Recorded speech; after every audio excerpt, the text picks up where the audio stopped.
ایک نوجوان لڑکا حضور کی بارگاہ میں حاضر ہوتا ہے، عرض کرتا ہے یا رسول اللہ صلی اللہ علیہ وسلم کھجوروں کا میرا ایک باغ ہے اور میں چاہتا ہوں کہ وہاں اس باغ کے ارد گرد ایک دیوار بناؤں، لیکن یا رسول اللہ صلی اللہ علیہ وسلم میرا ایک پڑوسی ہے، ہمسایہ ہے، اس کا درخت درمیان میں آ گیا ہے، اگر میں وہ دیوار بناتا ہوں تو اس کا درخت دیوار کے اندر آتا ہے اور دیوار ٹیڑھی ہو جائے گی، یا رسول اللہ صلی اللہ علیہ وسلم میں نے اس سے کہا ہے یہ درخت مجھے بیچ دو، وہ بیچتا بھی نہیں، میں نے پہلے کہا مجھے دے دو، اس نے کہا نہیں دوں گا، میں نے کہا بیچ دو، وہ بیچنے کے لیے بھی تیار نہیں ہے، یا رسول اللہ صلی اللہ علیہ وسلم میری مدد فرمائیے۔ اب وہ یتیم تھا، حضور کی بارگاہ میں حاضر ہوا، نبی کریم صلی اللہ علیہ وآلہ وسلم نے فرمایا اس پڑوسی کو بلاؤ، حضور کی بارگاہ میں حاضر ہوا، حضور نے فرمایا یہ درخت دے دو اس کو، اس نے کہا میں نہیں دیتا یا رسول اللہ صلی اللہ علیہ وسلم، وہ غصے میں تھا، بہت ناراض تھا کہ اس بچے نے حضور کی بارگاہ میں شکایت کیوں کر دی، حضور نے ارشاد فرمایا اس کی رقم لے لو، پیسے لے لو، یہ درخت بیچ دو، اس نے کہا میں بیچتا بھی نہیں ویسے بھی نہیں دیتا، حضور اکرم صلی اللہ علیہ وآلہ وسلم نے ارشاد فرمایا، مسند امام احمد بن حنبل کی روایت ہے،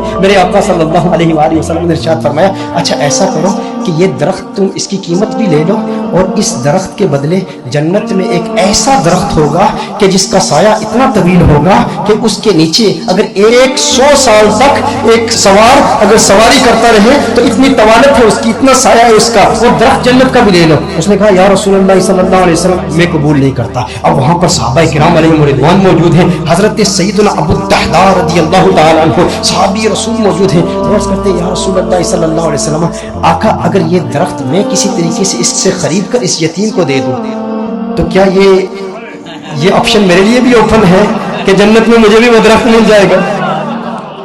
اگر یہ درخت اس کے پڑوسی سے میں خرید کر اس یتیم کو دے دوں، میں کہتا ہوں یتیم سے میرے آقا صلی اللہ علیہ وسلم کو کس قدر پیار ہے، میرے آقا صلی اللہ علیہ وسلم سے عرض کرتا ہے کہ اگر یہ کسی طریقہ سے خرید لوں، خرید کر میں اس یتیم کو دے دوں تو کیا یہ آپشن میرے لیے بھی اوپن ہے؟ نبی کریم صلی اللہ علیہ وسلم نے ارشاد فرمایا ہاں تیرے لیے بھی ہے۔ حضرت ابو الدحداء رضی اللہ تعالی عنہ فوراً اس شخص کے پاس جاتے ہیں، آپ فرماتے ہیں تو مجھے جانتا ہے؟ کہا جانتا ہوں، تو وہی ہے نا جس کے باغ میں 600 کھجور کے بڑے بڑے درخت ہیں، تیرا باغ اتنا مشہور ہے کہ مدینہ منورہ کے بڑے بڑے تاجر تیرے باغ کی کھجوریں کھانے کے انتظار میں رہتے ہیں، اور اس باغ کے اندر پھر اتنا بڑا محل تعمیر کیا ہوا ہے، میٹھے پانی کا کنواں ہے، تو اتنا مشہور بندہ ہے، تیرے باغ کے چرچے تو پورے مدینے میں ہیں، پورے شہر میں ہر بندہ تجھے جانتا ہے۔ اس نے کہا کہ دیکھو کہ اگر تیرے اس ایک درخت کے عوض میں تمہیں اپنے 600 کھجور کے درختوں کا باغ دے دوں تو یہ سودا قبول ہے؟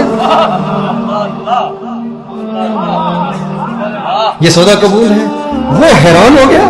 یہ کیسے ہو سکتا ہے؟ ایک درخت اور ادھر اتنا بڑا باغ، ابو الدحداء کیا بات کر رہے ہو؟ کیا واقعی یہ سودا کرنا چاہتے ہو؟ ابو الدحداء رضی اللہ تعالی عنہ نے فرمایا بالکل، وہ میرا پورا باغ تیرا